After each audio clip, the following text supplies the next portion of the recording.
real-world social, geopolitical, and economic issues.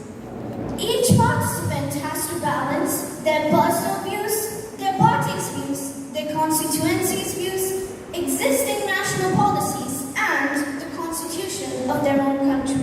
I know. You could be wondering, why should we even conduct a model parliament? What is the necessity? And by doing so, what would it contribute to a student's life?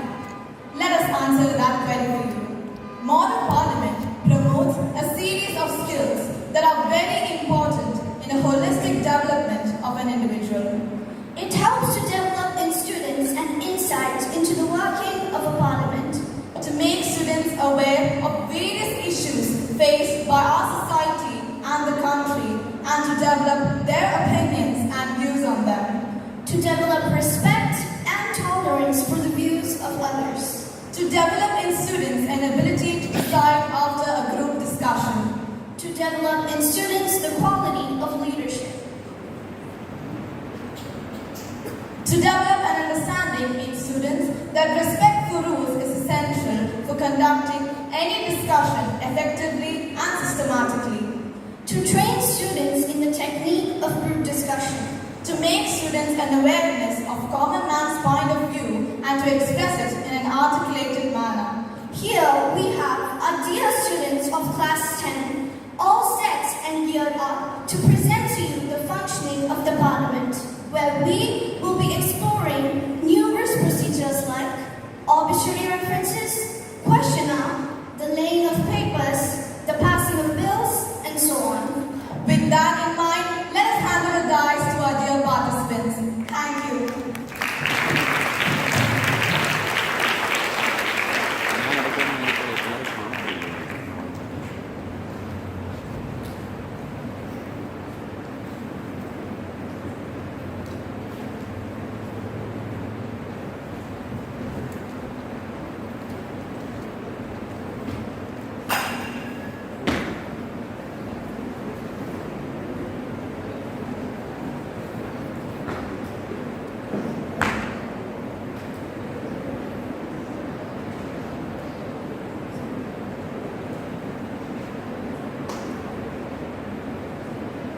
Honorable members, Honorable Speaker, all rise.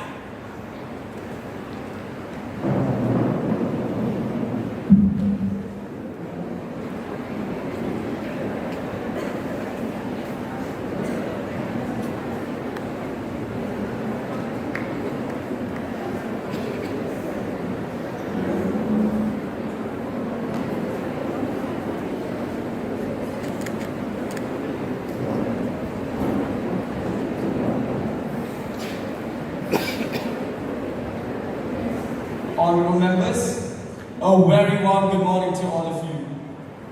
I welcome you all to the winter session of the Youth Parliament. Let's begin our session with the oath or affirmation.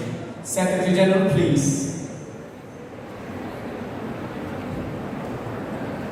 Srimati Koothattukulam, who stands elected from the Khammam constituency, will now take an oath or an affirmation. Srimati Koothattukulam, please.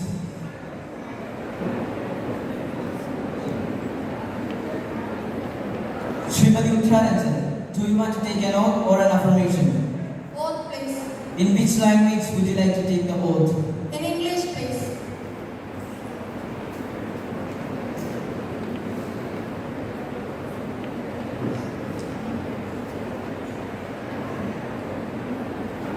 I, Uttararanjan, having been elected as a member of Law House of the Youth Parliament, do hereby swear in the name of God that I will bear true faith and allegiance to the Constitution of India as by law established, and that I will uphold the sovereignty and integrity of my country, and that I will faithfully discharge the duties upon which I am about to enter.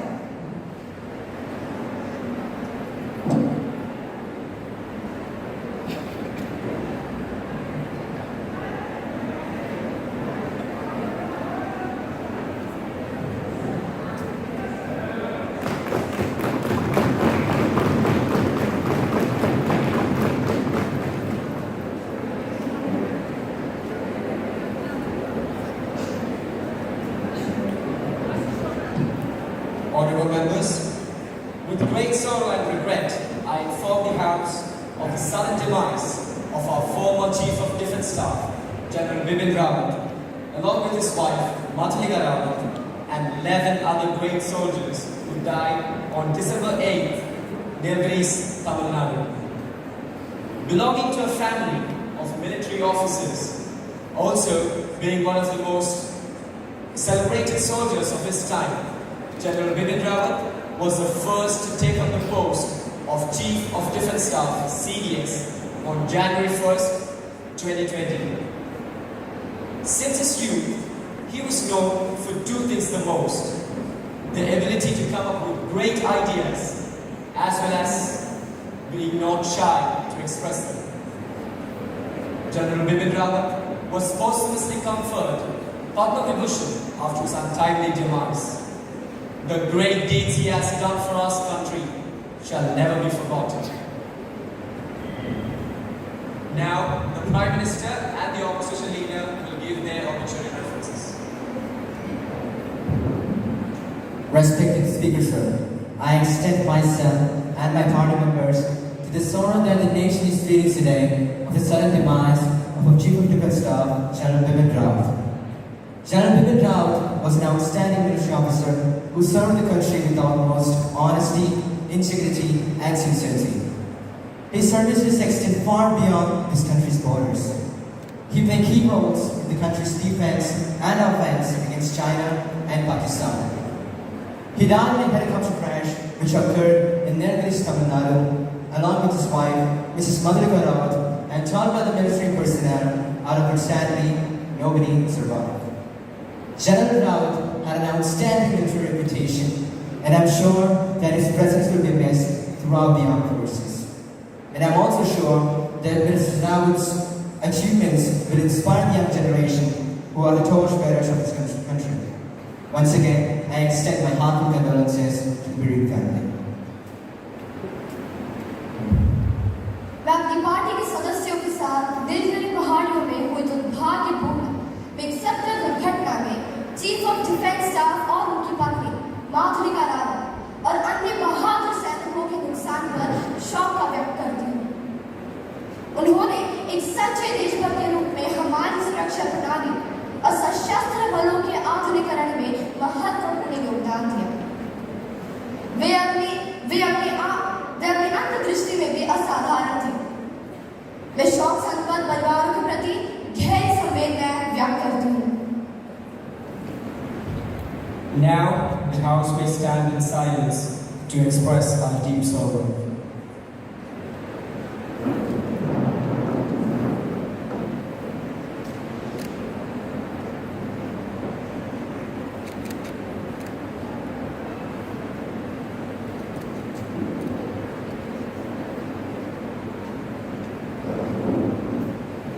Secretary General, may please convey the message of condolences to the bereaved family. Yes, sir. Now, Prime Minister to introduce the new ministers. Honorable Speaker Sir, I introduce you and through you to the House the new ministers. Jacob George, Honorable Minister of Sports. Sita Singh, Honorable Minister of Industries and E-Commerce. John Devi, Honorable Minister of Labour.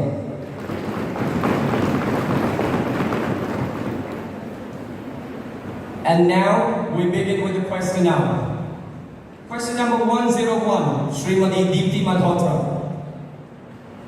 Honorable Speaker Sir, will the Honorable Minister of Railways be pleased to state the arrangements made by the government regarding the basic amenities in the railways for the people of the country? Honorable Minister of Railways, please. The government is highly concerned about this matter. In this regard, 200 stations are being brought under the Adarsh Station Scheme, and they're being provided with basic amenities like drinking water, waiting compartments, etc.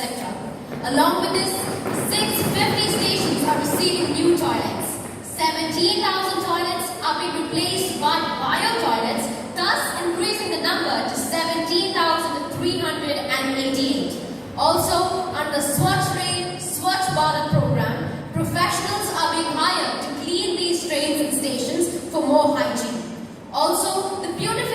renovation or the upgradation of these trains and stations are being funded under 59 amendments. Srimati Deepti Malhotra. Sir, the security is a major issue in the railways. What is the government doing to improve the security, especially the security of women in trains? Honorable Minister of Railways. Well, our government has actually provided us security helpline numbers 138 and 182 in this regard. Also, 400 stations are receiving CCTV cameras, and we have provided pink compartments, that is, special compartments only reserved for women just to increase the security of women. Srimati Deepti Malhotra. Sir, the black marketing of the reserved rail tickets is another serious issue. The government has to ensure stopping this. Honorable Minister. Our government has actually started an initiative called YTSK, Yatre Ticket Suveda Kendra, to curb the black marketing of these reserved rail tickets. Also, passengers can book tickets up to 120 days in advance, and they'll get arrival and departure times through SMS. Also, we have started Operation 5 Minutes, that is, passengers can acquire tickets within 5 minutes of departure. Srimati Deepti Malhotra, is there anything else? No, sir. Now, let's move on to question number 102. Srimati Anandi Gupta. Honorable Speaker, sir, would the Minister for Tourism please state on the identification of tourism circuits and also the initiatives to bring them up to an international standard, if that not possible, at least a level acceptable to tourists? Honorable Minister for Tourism, Srimati Ekta Mukherjee. Respected Speaker, sir, the Ministry has identified 15 circuits for the development of tourism in the country, covering a mix of culture, heritage, spiritualism and ecotourism. Significantly, Kashmir Circuit, Beach and Forest Circuit and Assault Circuit. We have formulated a plan, Swadesh Darshan, for the integrated development of tourist circuits around specific themes. The 5 main circuits which is identified under this scheme includes Kashmir Circuit, Himalayan Circuit and many more. Also, through its international officers, the Ministry has participated in major international travel fairs and exhibitions in major and potential tourist generating areas across the globe. The Ministry is committed to develop a quality infrastructure at tourist destinations and circuits. The Ministry has sanctioned 1,800 crore rupees for the projects related to infrastructural development and destinations of circuits. Srimati Anandi Gupta. Honorable Speaker, may I know why the sanction of this 1,800 crores? These circuits lack proper infrastructure and are in dire need for more hotel rooms, good roads, waterway, uninterrupted power, etc. Please. Would the Honorable Minister like to comment on that? Sir, there are no two opinions in this great matter, but our efforts are spearheaded on a marketing basis to address this issue. The foreign exchange earnings from tourism have crossed 1 lakh crore and grown by 12% in the past year. Also, India's position in travel and tourism have increased from 65 to 62 in 2021 to 2022. We have launched an incredible India helpline, e-ticketing for tourist destinations, and Ardas Marak or Model Monumental Scheme.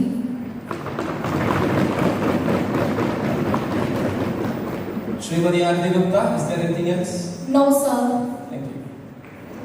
Question number 103, Shriman Jatin Kaur.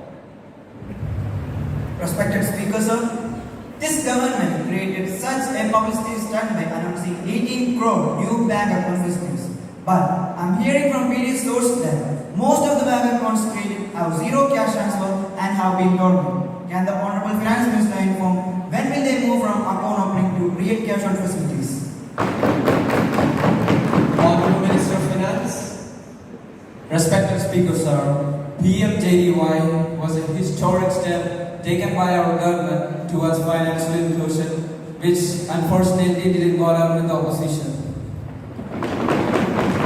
Respected Sir, the phase 2 of the program has been announced and a number of steps have been taken to facilitate the cash out facility. The banking network across the country comprises of the following: a network of 1,25,857 branches of scheduled commercial banks as of 31st March, out of which 48,557 are in rural areas.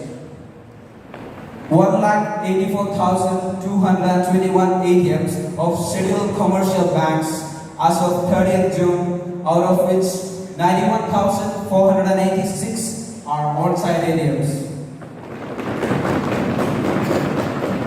In the year 2021-22, 8,227 branches and 2,197 ATMs were added to the network.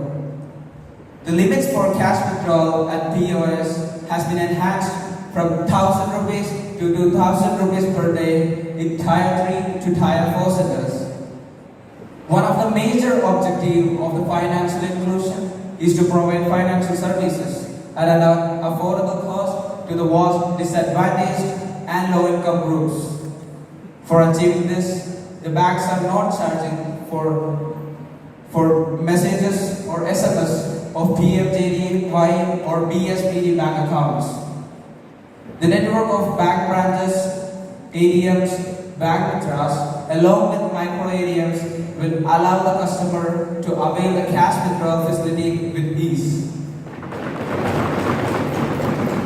Sriman Jadan Kaur, please. Honorable Speaker Sir, Finance Minister is always busy making big promises, and I hope this time he stands up to his words. Will he kindly inform the House what provisions their government has for a vast number of people who are yet to be brought under PMJDY and Aadhaar? Honorable Finance Minister, Honorable Speaker Sir, Aadhaar is not mandatory for availing this facility. In this regard, Banks Association have been asked to issue a revised guidelines to all banks. The overdraft facility have been availed by 1,64,462 accounts as of 1st September. Sriman Jadan Kaur, is there anything else? No, sir. Now, let's move on to question number 104. Srimati Prerna Gupta. Sir, students in India often face problems and confused while selecting their options. While comparing the rating given by different international rating agencies, our university hardly figured top 200. Don't you think it's time when we move towards the India-specific rating for higher education? Honorable Education Minister. Sir, our ministry is busy preparing a framework to rank India's higher educational institutions. This India-centric ranking framework will give an alternative to our Indian students. The ministry has also held consultations with QS and Times ranking authorities on how to improve these rankings.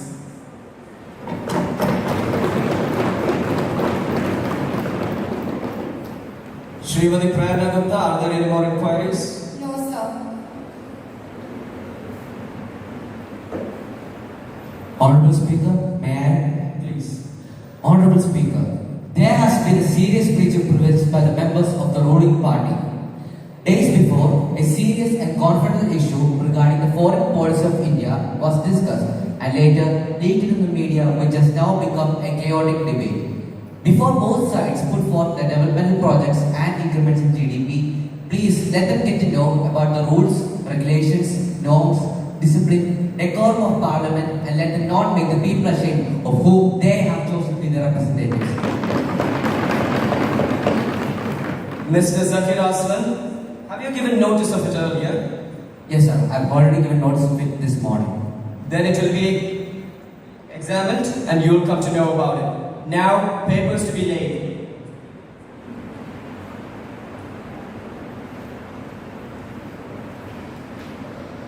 I beg to lay on the table.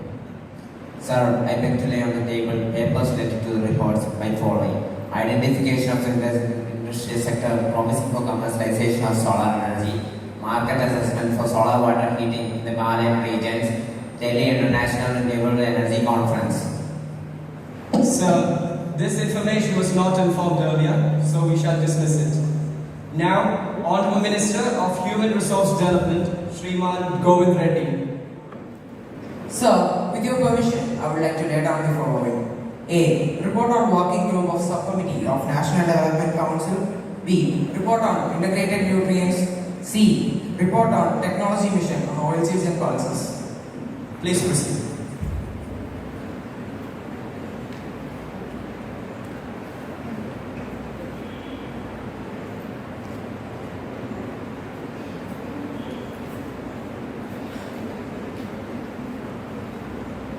Secretary General to report message from Upper Chamber of Youth Parliament. Sir, I have to report the following message received from the Secretary of the Upper Chamber of the Youth Parliament. The bill for regulation of sports bodies, which the government passed in last session, has been rectified and is ready to be sent for the President's approval. Please note it down. Honorable members, I have to make an important announcement. On my own behalf and on behalf of the members of the House, I have great pleasure in extending our warm and hearty welcome to the honorable members of the British Parliamentary Delegation, which arrived in Sunday, 21st September. It is a very high-powered delegation. They are now seated in the special box. We wish them a happy and comfortable stay in our country.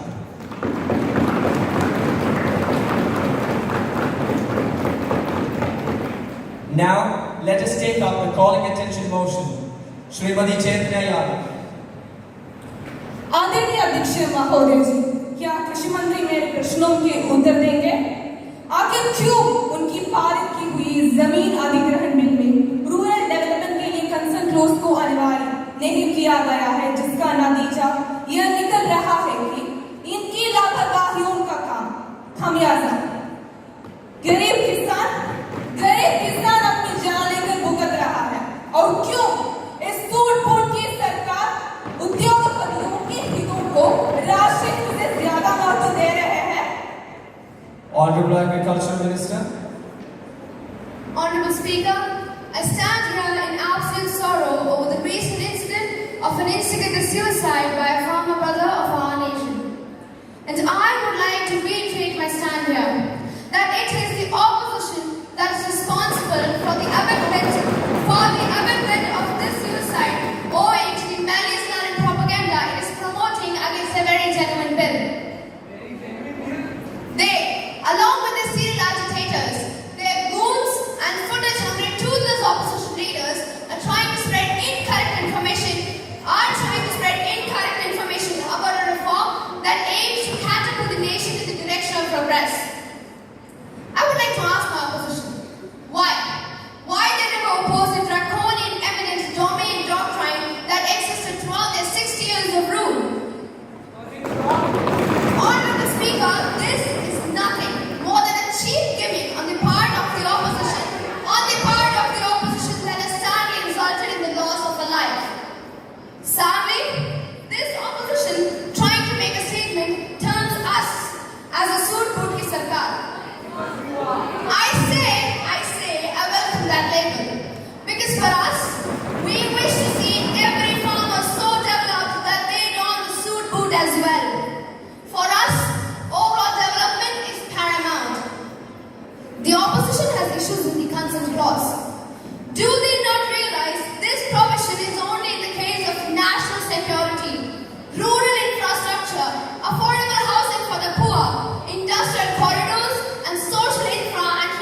generation.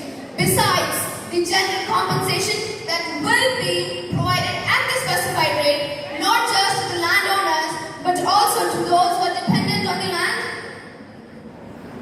Honorable Speaker, the opposition is ignoring the fact that relief and rehabilitation have been made the most important aspects of this reform. Something that they long dark period never considered. Not even when they supposedly woke up in 2018. The number of provisions that our government has made in this act, considering the interests of the farmers, besides national interest and development, are immense. Right from compensation provisions to relief and rehabilitation, to returning unutilized land after a certain period, are all in the interest of the nation overall. This ragtag opposition and its fringe agitators agree. Please. Opposition, calm down. This ragtag opposition and its fringe agitators are creating confusions or political gains. This law is going to change the outlook and future of India in a positive way. History shall stand witness to the progress this act shall bring to our nation in this era of competitive federalism. I wish, Speaker Sir, I wish the opposition rises above its petty political gimmicks. That risk, let me complete, sir, what's happening? Please. Opposition, calm down. Please proceed. That risk the lives of our poor farmers and try and understand the importance of this reform in letter, in spirit, instead of opposing it for the sake of opposing it.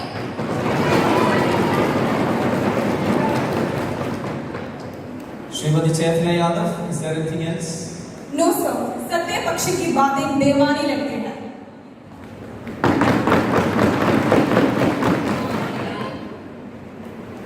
Now, Honorable Minister of Law to introduce the new bill.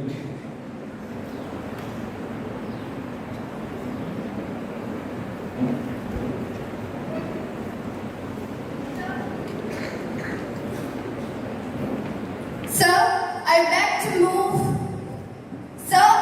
to move for leave to introduce a bill further to amend the Motor Vehicles Act. The question is that the leave be granted to introduce a bill further to amend the Motor Vehicles Act. Those who are in favor will please say aye. Aye. Those who are against it will please say no. No. I think the ayes have it, the ayes have it, the ayes have it. Leave is granted. So, I introduce the bill. Now, the House will take up consideration of the Police Force Bill. Minister, please. Mr. Speaker, I beg to move the Police Force Bill, an act to consolidate and amend the law relating to the establishment, regulation, powers, and duties of the police service, and the matters connected therewith and incidental thereto. So, the very foundation of our nation is based on the rule of law. Of all the three organs of government, the law is held to be supreme and most powerful. No one is above the law laid down by the Constitution of our country. While the judiciary acts as the watchdog of rule of law, it is the police force that acts as the protector and guardian of law and order in the field. The legislature may pass bills into laws. The courts may issue orders. The executive heads may come up with policy documents and directions. But it is the men in uniform who act as the spirits of these letters.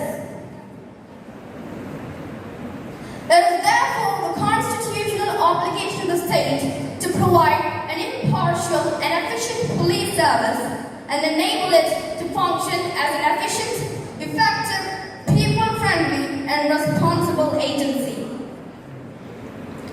Our police force still remains based on the traditional methods of crime prevention and detection.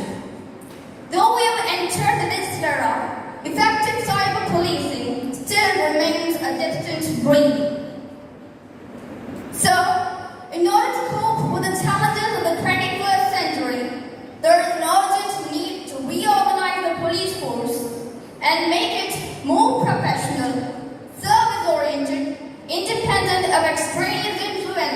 and accountable to law. The government has brought forward this bill before this August House because we believe that it is the most appropriate time that the police force is vested with specialized powers and finances to deal with these challenges with an iron hand. So, the main objective of this bill is to codify and amend the law relating to the establishment, regulation, powers and duties of the police service of our nation. In addition to the existing duties and functions of the police, the bill mandates their social responsibility. Providing all requisite assistance to a victim of crime or to persons found in helpless condition is now mandatory duty of a police officer. He or she is also required to make arrangements for providing free legal aid to deserving persons. The Act also provides that the police officers should make and keep audio or video or electronic records of their activity in the discharge of their duties. Another provision is community policing. A civil society committee will be constituted in each state comprising of local residents to assist the police in the discharge of their duties. This step is expected to foster an era of police-public partnership. So, there is an immediate need to modernize the police force.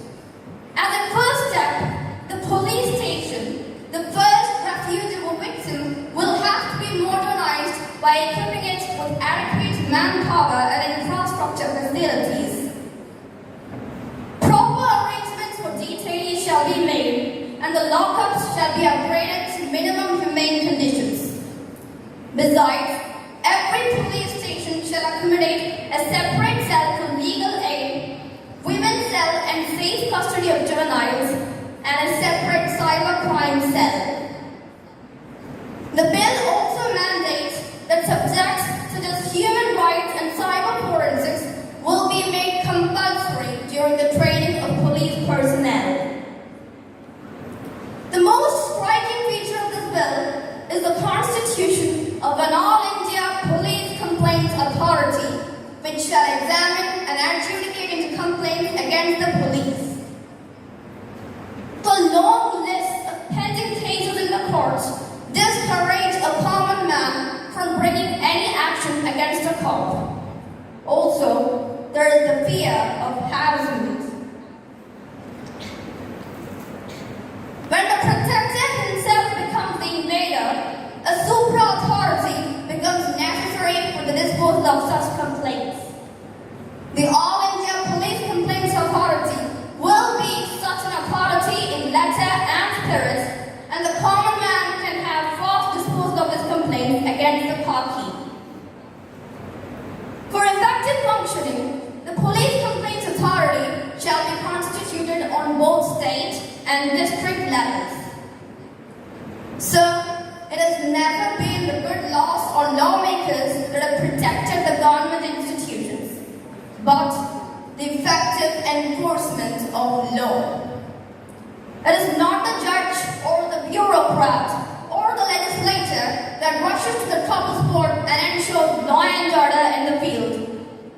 It is an ordinary constable in khaki swinging a bamboo stick that represents all these organs as a one-man army.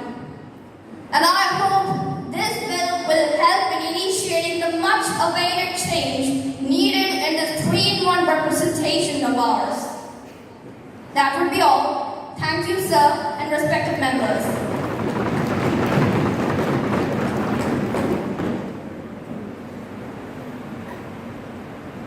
I am confident that all the honorable members of this House, irrespective of party affiliation, believe in the fact that the police force of our country is in dire need to be reformed, and therefore will welcome the bill wholeheartedly, and through it will help to raise the standards of our police force akin to that of developed nations.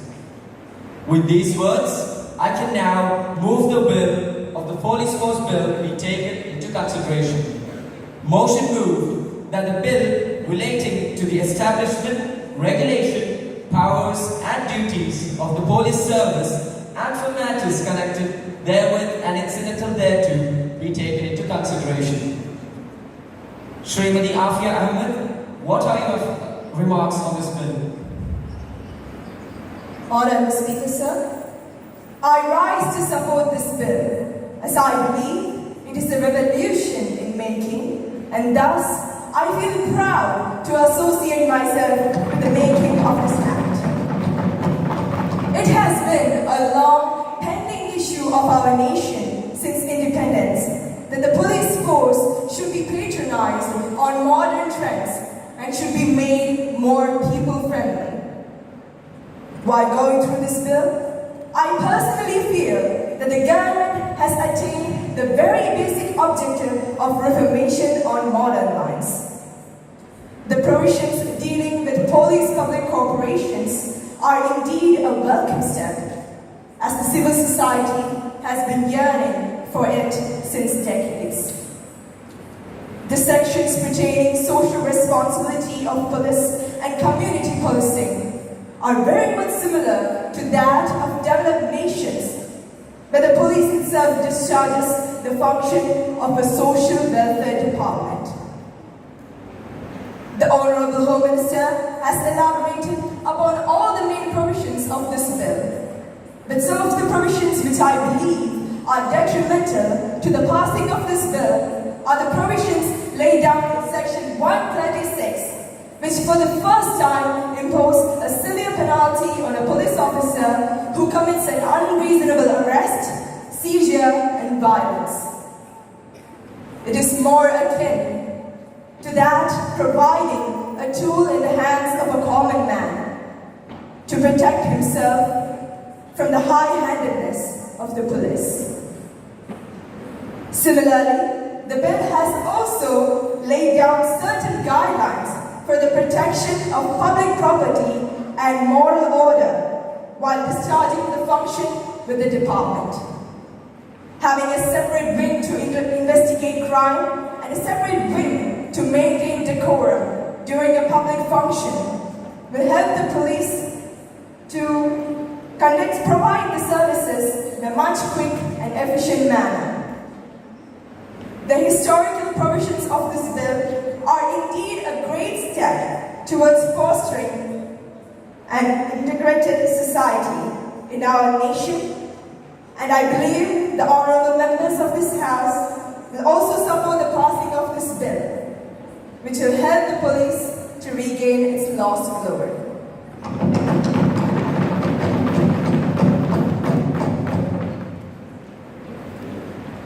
Srimati Aparna Thomas, please enlighten the House with your views.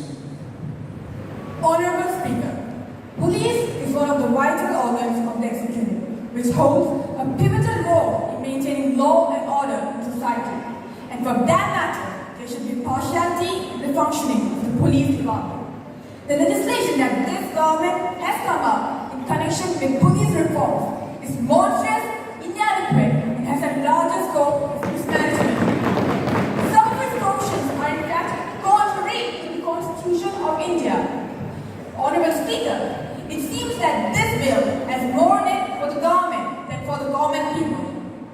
It is a mockery of our democracy that this government has no knowledge of our Constitution, and coming up with such a vague legislation is just unacceptable. This legislation is a fraud on the Constitution itself, and this bill hides more than it reveals. The government and control the police want to form an autocratic setup which will serve their own personal benefits.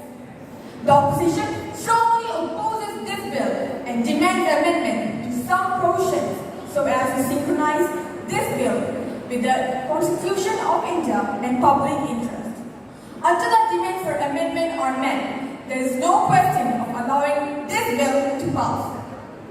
First, Section 10, which says police officers should keep the information confidential, is against the ideology of democracy. Police, being a part of government, cannot be allowed to work in secrecy.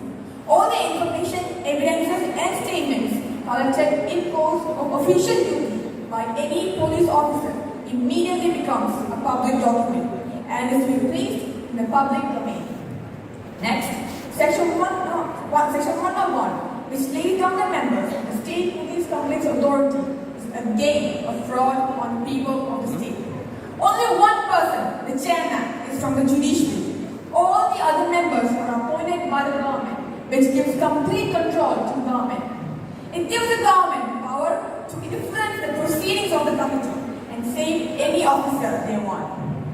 Section 117 lays the provisions for action that may be taken against an officer on the complaint of a victim, National Human Rights Commission, or the Director General of Police. It is strange to see that there is no mention of judiciary in this section. To avoid any confusion, the judges also be included to maintain the effectiveness. Section 107 maintains the procedure of interdepartmental inquiry, which prevents the system of checks and balance. The absence of any independent authority to check the neutrality and partiality makes this whole chapter ineffective. The opposition strongly demands the inclusion of judiciary in this session. We propose the idea to ban 2 sitting High Court judges to look into the functioning of the State Police Complaints Authority and the District Police Complaints Authority. The opposition strongly rejects any idea or step to make the police puppets in the hands of the government. This bill will affect the image of the police, the minds of the masses, and create distrust among the general public. Until these amendments are made, we will not let this bill to be passed. Let me be clear. Police is there for the help of the public and not for the government's personal use. And this bill, let me finish. And this bill is prepared in such a manner so as to keep the police under the clutches of the government. We will not let it happen and will fight against any attempt by the government to dilute the structure of the police. Thank you, Abhinav Thomas. Honorable Minister of Home Affairs.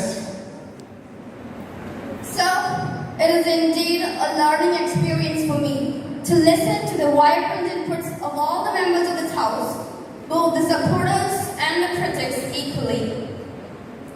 The opposition has raised reservations regarding the violation of constitutional rights in making police permission necessary for holding any sit-in or protest. This is my humble request to the opposition. Please don't give us lectures about violating the sanctity of the Constitution.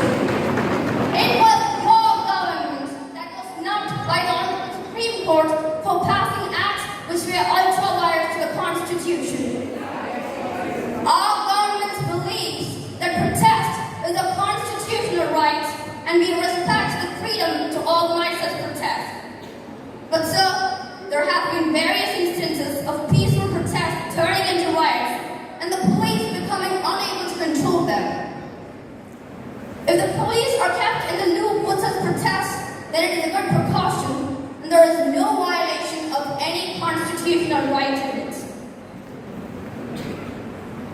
Srimati Aparna Thomas also vehemently criticized many provisions of this bill on the pretext of non-inclusion of judicial accountability in sections 101 and 107. Is a respected opposition member forgetting the fact that the judiciary in our country is already overburdened with over 4 crore cases still pending?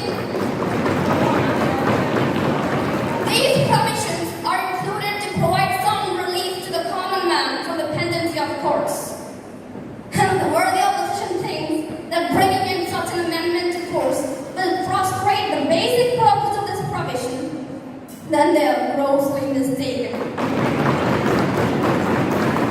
Our government will never compromise on the stand of providing fast and efficient justice to the common masses. The Honorable Opposition Member also raised contention regarding Section 120, which expressly prohibits the filing of complaints after 6 months. This, I again believe, is a step to ensure judicial awakening among the masses. An event which has occurred 2 or 3 years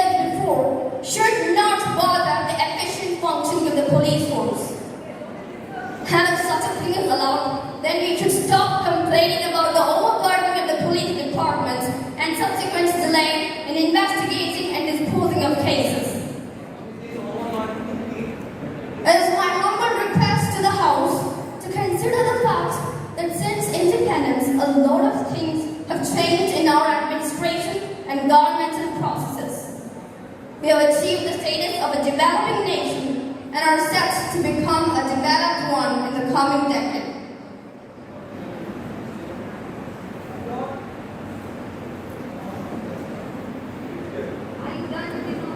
No, I'm not yet done. Our country is the only country among the developing nations to send an expedition to Mars. And yet, when we look down to the protectors of our society and intellect, the image is of a man wearing khaki and swinging bamboo stick that represents all these organs. Therefore, I humbly request the House to consider the bill and strengthen the police force of our nation by assigning his or her assent to this bill. I request the House to pass the bill.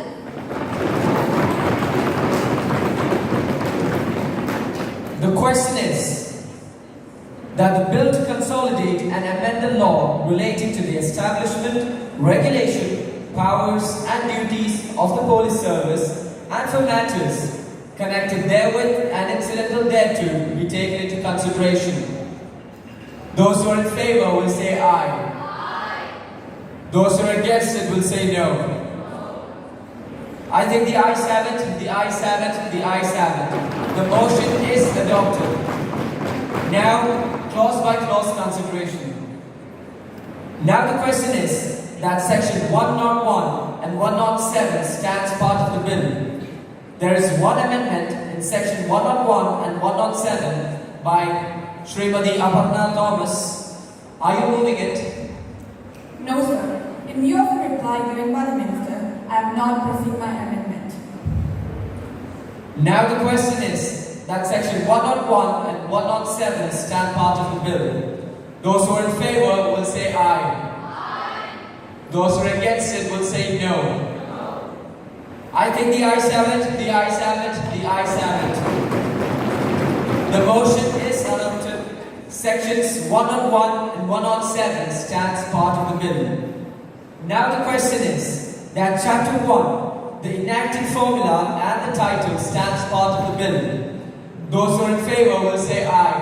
Aye. Those who are against it will please say no.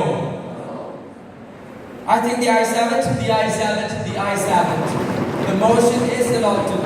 Honorable Minister of Home Affairs, please. So, I move the bill be passed. Motion moved that the bill is passed. Those who are in favor will say aye. Aye. Those who are against it will please say no. I think the ayes have it, the ayes have it, the ayes have it. The motion is adopted.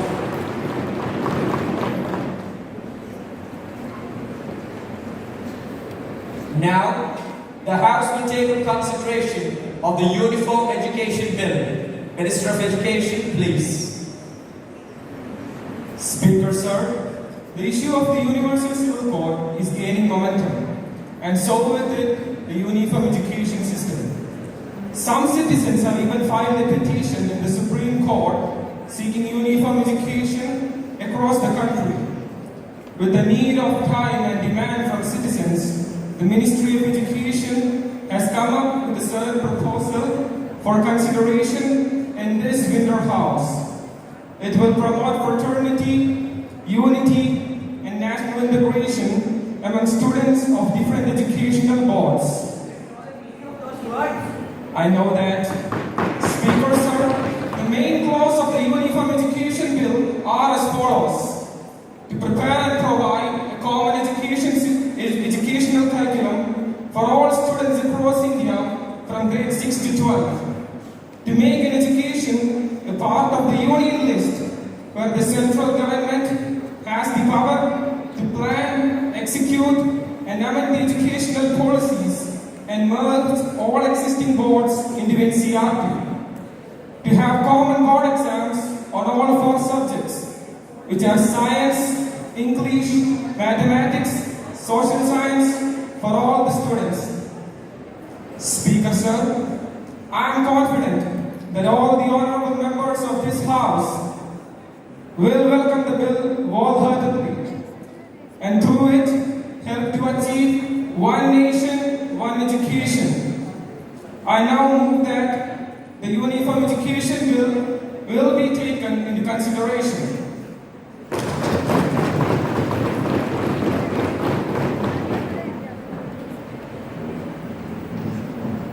Speaker sir, I rise to oppose this bill. I strongly doubt that the Minister of Education is well aware about the diversities in India. We are united in spirit but divided in delusion.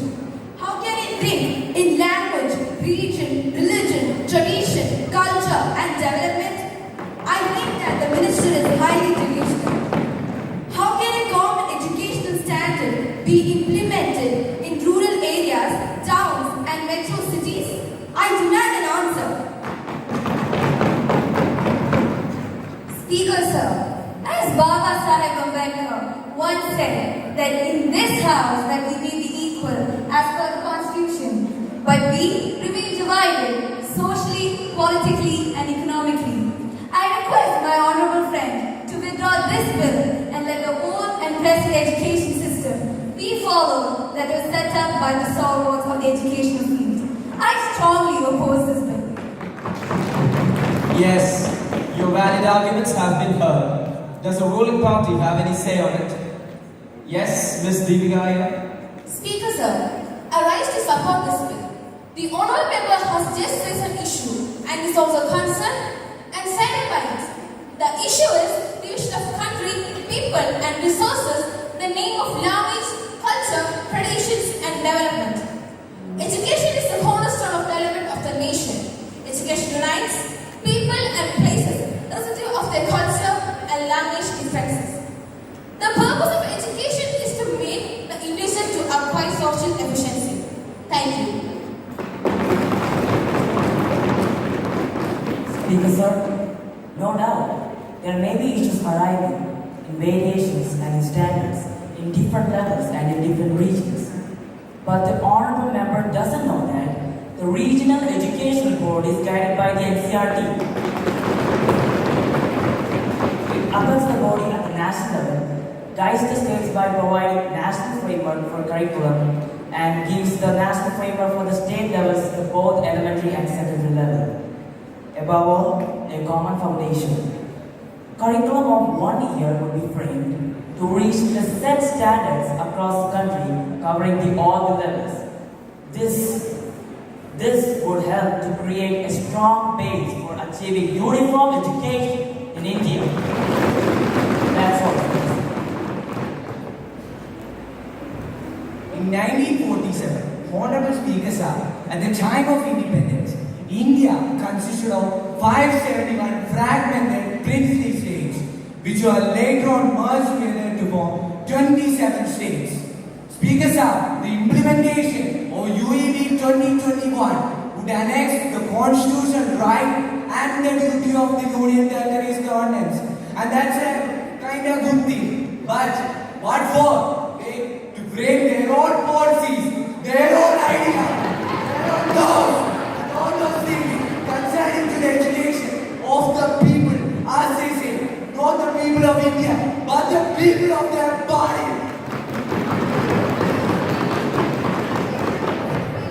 Speaker sir, I strongly oppose this bill as it definitely claims to take back our right on education. Does the Honourable Prime Minister have any say? Speaker, sir, you should not be allowed to talk like that. He was insulting the whole government right now with his speech. Please, control him. Your speech was not insulting to us. Please. I have the right to do that. He's also, I'm also a part of this parliament. Never forget that. Please. You have been doing this for 10 years. Ever since you are not.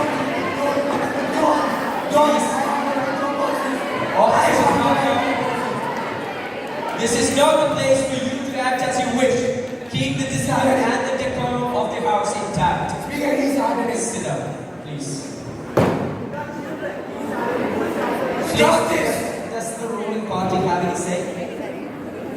Sir, when we have a single constitution, a unified judiciary, all India services and common taxation, then why not? Then why not a uniform education system? It united India at the time to raise their voice against the unjust British rule.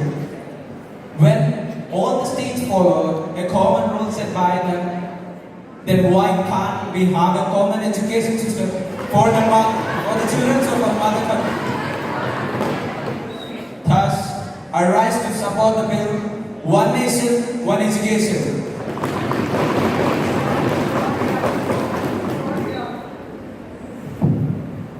Sir, in this modern age of industrialization, the industrial sector keeps on developing day by day as demand increases. So, our education sector also needs to change and adapt to this ever-changing environment. So the need is to have a uniform education bill that can unite the whole country under its umbrella. So instead of opposing it, please support this bill that will benefit the whole country. The aim of this government has always been to make India an education hub for all the students of the world.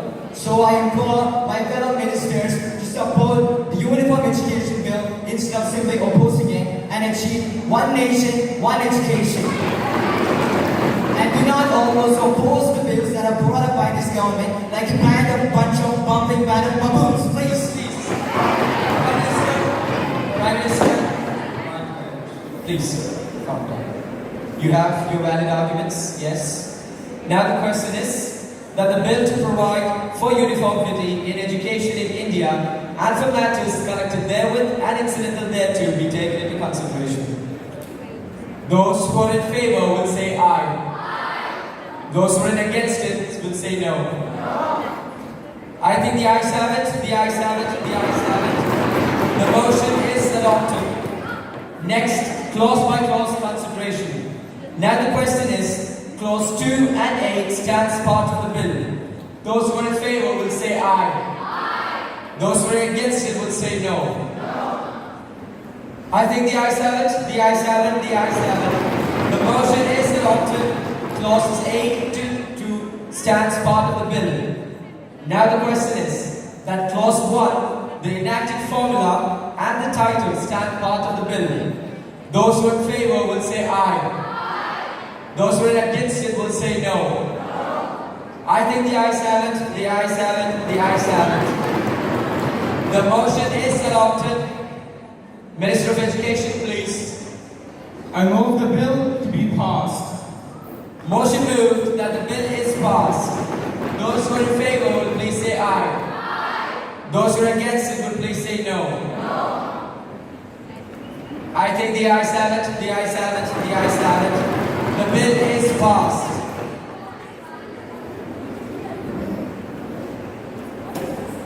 That is all for today. The House is adjourned to meet at 11 a.m. tomorrow.